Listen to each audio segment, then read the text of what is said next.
to rest on bloody. Oh, stinky. Look, I've lost weight. Bloody hell, I'm like 10 kilos lighter. It just brings me so much joy to put on new thermals. Oh, new undies, put on new socks. I'm gonna feel like $1,000,000. Did you feel this good when you put your clothes on, your new clothes on, Dirk? I'm good to go to the dance. I reckon I could pull in these clean clothes. Yeah. And so it begins, the walk out, the time of reflection, the time to look back on all the things that you did well, could have done better, things that you wanted to do but didn't do, things you want to do for next time. You know, hunting is such an evolving learning experience. You're always questioning, and sometimes you don't have the answers, sometimes you do have the answers. And when you do have the answers, you share those with your hunting mate. And when you don't have the answers, then your hunting mate and you have something to work out together. So I think Dirk and I have answered some questions, and we've got a few questions that are unanswered, and that's normal on a hunt. You know, these big backpacking hunts into new terrain, there's a lot of unknowns. And I think we've done well to come into totally new terrain and find the deer. Didn't find the stags, those are some of the questions I have. But they have been here, we've seen plenty of sign of them. I think they might just be higher on the slopes, this is just theory, higher on the slopes and coming down in proper darkness. Because there was definitely sign of them, they're rubbing the flats, they're spending a lot of time rubbing those spurs that spill down onto the flats. So they've got to be doing that at some point, and we haven't seen any on the flats during the day, or in the evening. But that's not to say they're not there, you know. You only just scratch the surface when hunting country like this. It's so big and vast, and you know, your binoculars, the angles that you glass can only penetrate so much, and you certainly don't walk it all. I mean, people that think they can come into terrain like this and unequivocally say no deer, no stags, hunted it pretty hard, are kidding themselves, because there's just folds and nooks and crannies everywhere. And so, you know, plug it into your mental memory, into your map, into your diaries, where you got onto them last time, where you saw sign of them but didn't find them last time. All of that stuff's important. That just got smashed off, so I won't be able to fit any filters on. Somewhere down in here. I just lost my footing on this rock, overcommitted, and was realising I was going to tip into this deep part, which I ended up going in anyway. Leapt across onto this rock that I'm on, didn't quite place my foot, slipped down on it, and of course the camera smashed with it. So it still seems to be working. Marching. Little wee miniature wallow here. You can see where they've been rubbing the mud up against it. See that? It's mud on that. So they roll around on this and then they rub up on that. Good way to keep all the skin clean, rolling around in mud and then rubbing it off. This flat is totally loaded with stag sign. Very active flat. Because of Sambar and their intriguingly complex behavioural traits, I am learning new insights every single trip into Victoria's Great Dividing Range, and this trip was no exception to that. But I am a Sambar hunter because Sambar and the habitat in which they roam encapsulates everything that I yearn for as a passionate backpack hunter living in Australia. The terrain, the forest canopy, the complex biodiversity and the way in which sambar interact in this vast and harsh landscape. This year I embarked on a 5-day Alpine backpack hunting trip with work colleague Dirk Branford, and the terrain was new, the timing of the year was new, and we had never hunted before. We had never tested each other's character or each other's mental will to push on when the going gets tough, or pushed each other physically to test one another's boundaries and limitations. There were many unknowns for the both of us. But that is the lure of sambar hunting. They bring hunters together, and this trip did exactly that. A new kinship was forged, one that only we sambar hunters can fully appreciate. Right, there's this nice face that I'm going to glass. I'd regret it if I didn't climb up this opposite face and do a bit of glassing onto the other side, where I can see some nice ledges. So I'm going to drop my bag and do some glassing.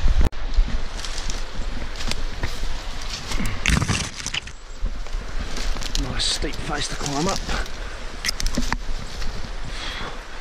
The camera won't do it justice, but that's fine. Well, after a thorough glass, I can say I have not seen a deer, and it's not to say they're not there, I just think they're far better at hiding than I am at finding. So without further ado, we're not going to waste too much more time here. We'll carry on downriver, because we've still got basically, it took us 2 days. In fact, it's taken 2 days to a camp further down, so we've got basically 2 days of walking to do. Now we're doing solid walking now, as opposed to hunt stalking, which is very slow and thorough. Good times are natural, Alex. It just doesn't quite have the same ring to it when I do it. You're far more enthusiastic and better at pulling that off. Personality's just a lot more serious in general. It's a great sign off, I love it. It makes me smile every time, mate, because I totally agree. Good times are bloody natural. And if people who had addictions or problems with controlling or regulating their obsessions, then they should get into hunting, because there's some good times to be had. Gosh, having a pair of antlers on through some of this country would be pretty testing, I'd say, especially if it was a wide set. Quite tight in there. It's like Hansel and Gretel woods, thickly woven together. As the day wore on, realisations sunk in that the hunt would soon be over. A feeling that left knots in my stomach, and a feeling that I would not expect many to understand, nor even speak of. But as I reflect on what had been another memorable sojourn into Victoria's Great Dividing Range for sambar, I ask myself the question pondered on day 2. Had this been a reconnaissance trip? To which my answer is most certainly yes. And so I cast my mind forward to the next backpack hunting journey, penciled into the diary for early August 2018, when I shall return with my lifelong hunting mate Andre Alapati in pursuit of a mature sambar stag. Little rock system that I'm just creeping around the edge of. No snakes, that's good. Wriggly sticks, whatever people call them. Because I guess that's exactly what they look like initially until they start to wriggle. It's just a harmless stick.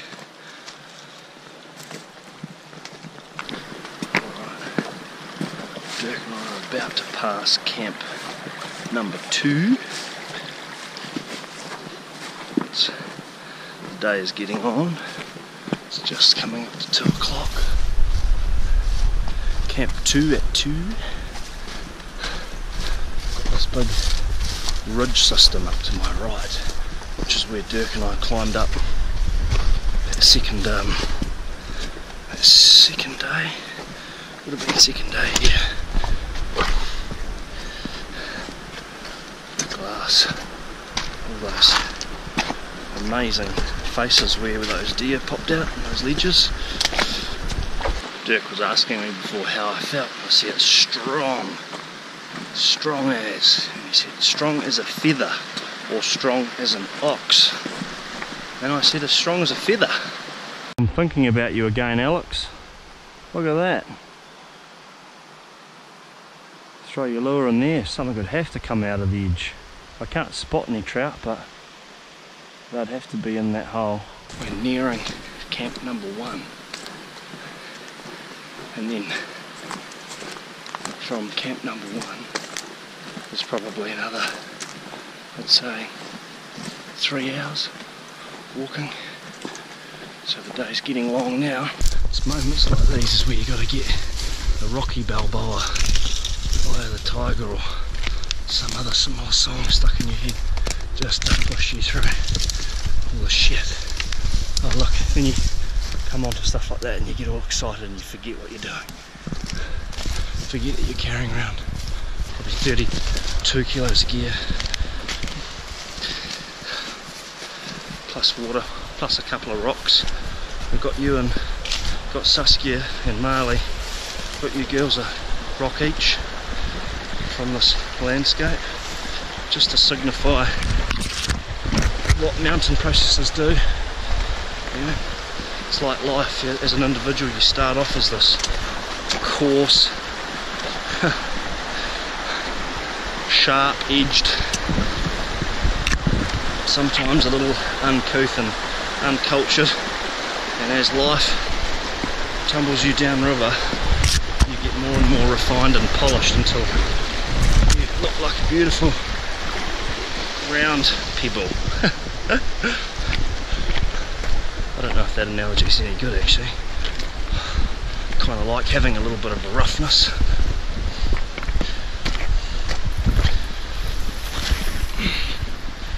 Right, we must be dangerously close to camp number 1. Yep, we are, I can see it. Yep. Righty-ho.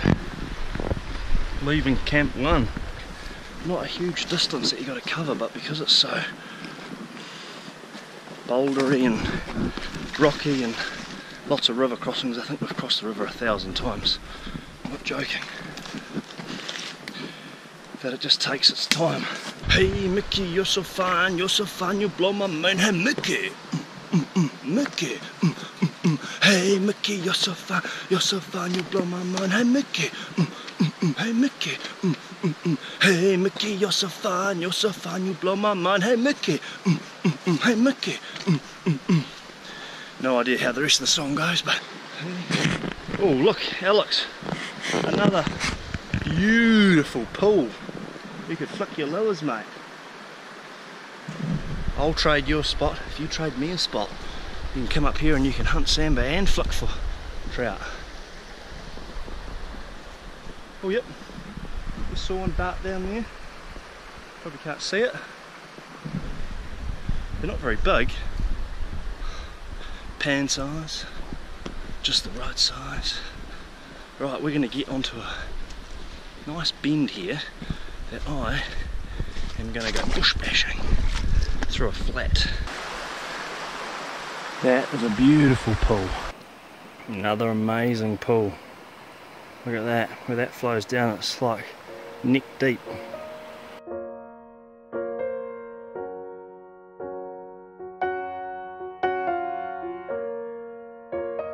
As with anything in this world, time is precious and things come to an end. The end of the hunt was nigh, and we spent the pack out just reflecting, contemplating how our families were doing, playing the hunt over and over, thinking about the next hunt while asking ourselves the quintessential questions of whether we would do anything differently. Our answers to which were yes. In fact, many things we would do differently, and too long to list here. But the beauty about backpack hunting is that it is an ever-evolving and ever-learning process.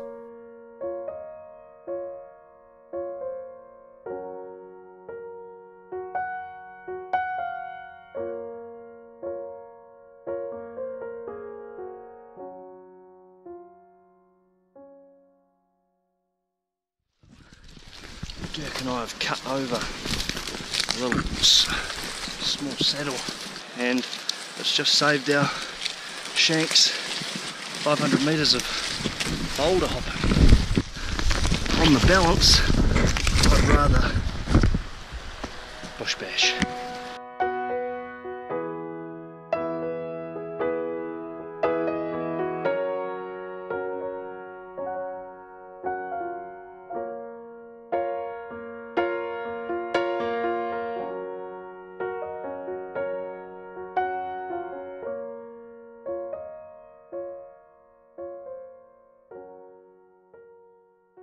How does it feel, mate? Yeah, good, eh? It was a hard one. No, just have to keep going, eh? What song No did you have? stopping. What song? I had a couple. I had Eye of the Tiger going up there, Yeah. obviously, Yeah. pushing me on. Yeah. I have, maybe it's because I've got this bloody Kiwi in front of me all the time. I've got the New Zealand anthem in my head the whole time as well. Had some Chuck Berry in there. Chuck So, Berry. no. What era are Everything you? happened. No, You're Dinosaur, everything. mate. I can cover anything, you mate.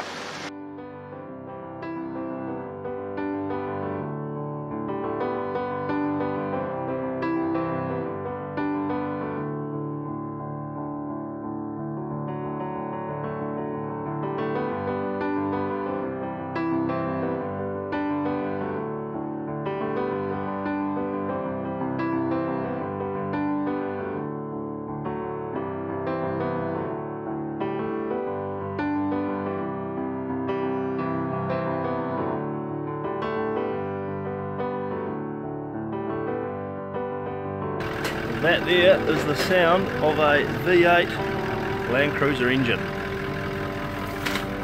We are back, and this concludes our backpack hunt. And for those who may question me, was this a successful backpack hunt? Well, my response to that is simple. I need not justify what success is or what it is not, but instead I leave you with this rhetorical question. Would you be happy?